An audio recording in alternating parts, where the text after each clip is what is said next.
Hello everybody, this is Shubham और ये है रीड अलॉन्ग विद शुभम, जिसमें आप मेरे साथ पढ़ेंगे क्लास 11 और 12 के एनसीईआरटी फिजिक्स और केमिस्ट्री बुक्स। एनसीईआरटी। तो चलिए शुरू करते हैं।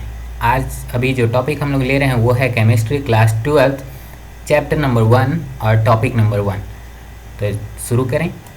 चलिए, general characteristics of solid state, मतलब कि सॉलिड स्टेट का जनरल प्रॉपर्टीज़ क्या होता है, जनरल कैरेक्टरिस्टिक्स क्या होता है। In class 11 you have learn that matter can exist in 3 states, namely solid, liquid and gas. Class 11 में हम लोग पढ़ चुके हैं कि मैटर जो है वो 3 स्टेट्स में पाया जाता है, जिनका नाम है सॉलिड, लिक्विड और gas. Under a given set of conditions of temperature and pressure, which of these would be the most stable state of a given substance depends upon the net effect of the two opposing factors। तो ये किसी भी temperature और pressure के दिए, मतलब कि कोई भी कंडीशन में, जैसे कि कौन से टेम्परेचर पे प्रेशर कोई भी दिया गया है, टेम्परेचर और प्रेशर, उस पर ये कैसे स्टेट में रहेंगे, कौन से स्टेट में स्टेबल रहेंगे, वो इस पे डिपेंड करता है कि उनके टू ऑपोजिट फैक्टर्स, मतलब कि दो ठो अपोजिंग फैक्टर्स होते हैं, उन पे डिपेंड करता है। वो कौन से दो अपोजिंग फैक्टर्स होते हैं वो देखते हैं। These are intermolecular forces which tend to keep the molecules or atoms or ions closer, and the thermal energy which tend to keep them apart by making them move faster।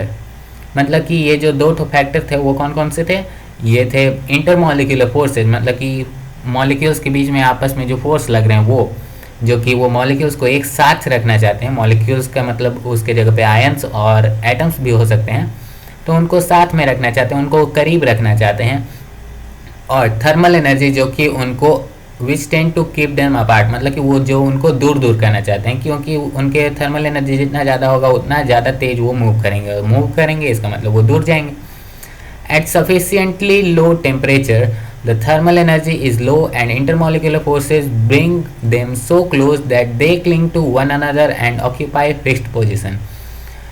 बहुत ही low temperature पे जो thermal energy होता है वो बहुत ही लो हो जाता है, जिसकी वजह से उनमें मूवमेंट कम होता है और इंटरमॉलिक्यूलर फोर्सेस हावी हो जाते हैं, और जिसकी वजह से मॉलिक्यूल्स जो होते हैं वो एक दूसरे से चिपक जाते हैं और फिक्स्ड पोजीशन में हो जाते हैं, मतलब कि वो एक तरह से फिक्स हो जाते हैं पोजीशन में, उनका पोजीशन फिक्स हो जाता है। They can still oscillate about their mean position and the substance exist in solid state.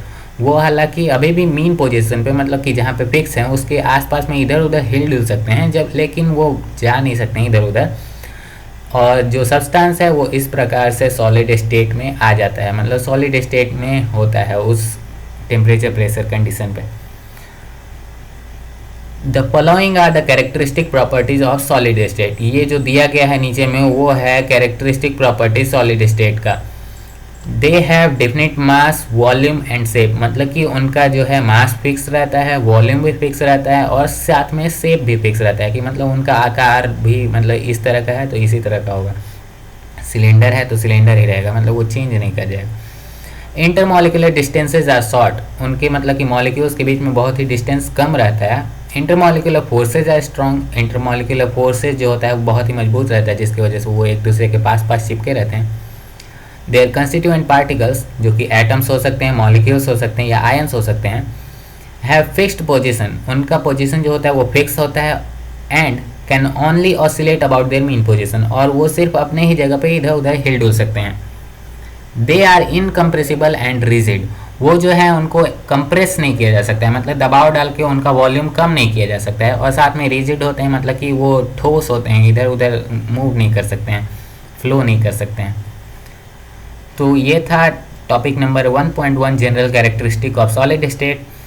तो अभी के लिए बस इतना ही। अगर आपको मेरे साथ पढ़ना अच्छा लगा तो प्लीज़ लाइक कीजिए, सब्सक्राइब कीजिए और साथ में अपने फ्रेंड्स के साथ ज़रूर शेयर कीजिएगा।